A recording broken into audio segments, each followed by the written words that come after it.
Mr. Beast, Minecraft, Apple, and Hamza. What do these people have in common, besides the fact that they make a lot of money? These four have something called an unfair advantage. This is what leads them to being successful and creating who they are today.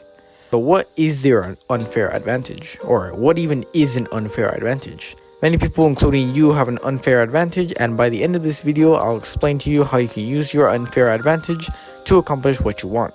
You might be asking yourself, what the heck are you even talking about? This guy in a red sweater with weird gloves and epic hair is just telling me what the heck is this? The heck is an unfair advantage? Hold up, let me explain. Just pause, hold up. I got you. Unfair advantage is basically self-explanatory. It's a unique advantage someone else has that other people can't really replicate or compete with. One of a kind, as they say. Everyone actually has an unfair advantage, whether you believe it or not. Take tall people, for example. Tall people are more likely to get accepted in a basketball team than many other people do. They have the unfair advantage of being really tall. Sorry, Steph Curry. Also, take, for example, weightlifters. Some weightlifters might look strong but struggle to lift weight. A popular example would be Caleb Woollem. Might not be super muscular, but he's in fact strong. Really strong, actually. He has the unfair advantage of having really good powerlifting genetics that allows him to lift heavier than most people.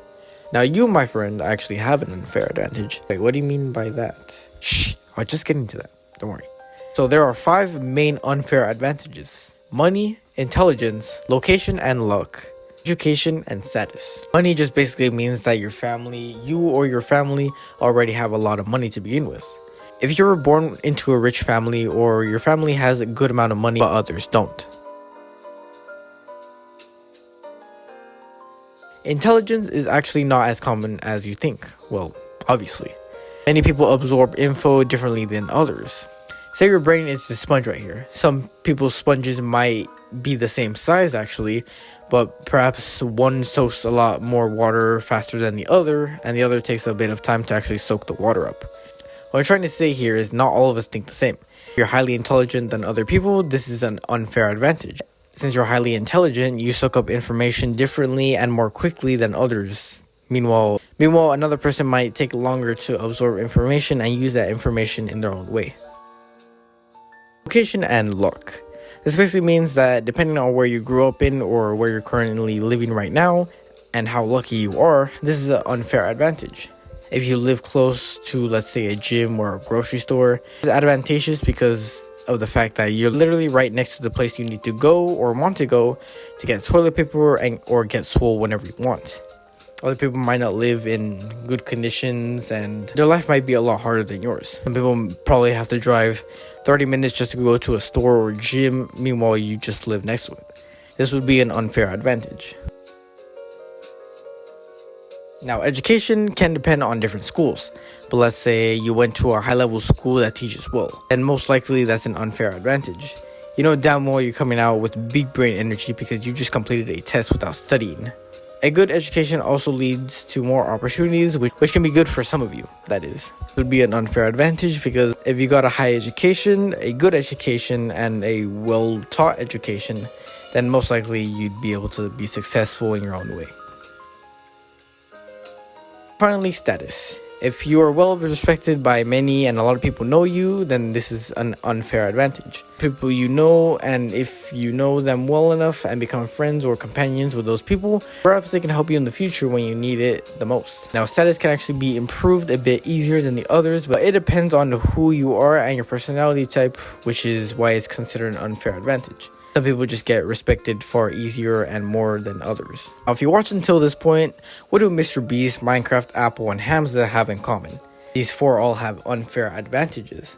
Mr. Beast was basically the first in making videos that revolved around spending huge amounts of money and making crazy videos. See other videos like this and you just say to yourself that that's literally just a copycat of Mr. Beast, because Mr. Beast came up with it pretty much first. He had the originality, which is hard to compete with since it came from himself. He was the one who created the OG videos that we all know and love today.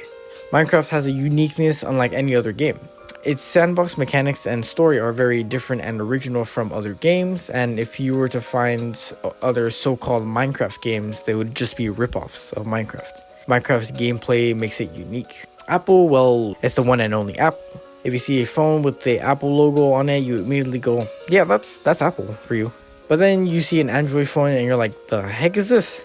Apple has more memorable titles like their iPhones, like the iPhone 14 Plus or the iPad Mini. You know which one is a phone, which one's an iPad, which one's a MacBook. You get the deal.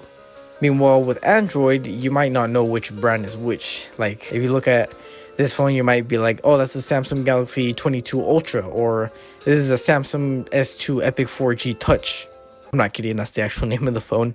The memorable and simple names of Apple is what makes Apple, well, Apple. And then we got the Adonis himself, Hamza. He always starts his videos with the Jeffrey and Adonis comparison. Then he shares his own story about how it may be relatable to the viewer, which gets the viewer more hooked rather than just leaving the video right then and there. Finally, he gives you the honest but best advice about how you can improve this area of your life. The YouTuber really did it at the time he was doing it, which is what makes Hamza unique to other YouTubers. Not many YouTubers have been doing this for a long time, and he was the one to create it first, then others. I guess others did make videos at that time, but they weren't really as popular as him. He literally created the originality of connecting with the viewer, that way he'd get more views in return, and he would be able to help a lot more people. Now, these 4 unfair advantages of doing something that no one else is doing and the originality of it challenges other people to compete with these things. The originality of it is what makes this successful in the first place. Now, if you're looking for your answer on how to use your unfair advantages, then that's your answer right there. Use your unfair advantage that you have and make it your own. Do things that other people are probably not doing that may lead you to success. Think outside the box, and remember, there's always more where that came from. Hey, you made it past the finish line. Great. Thanks for watching, dude. I appreciate you watching, and I'll see you next time. Peace.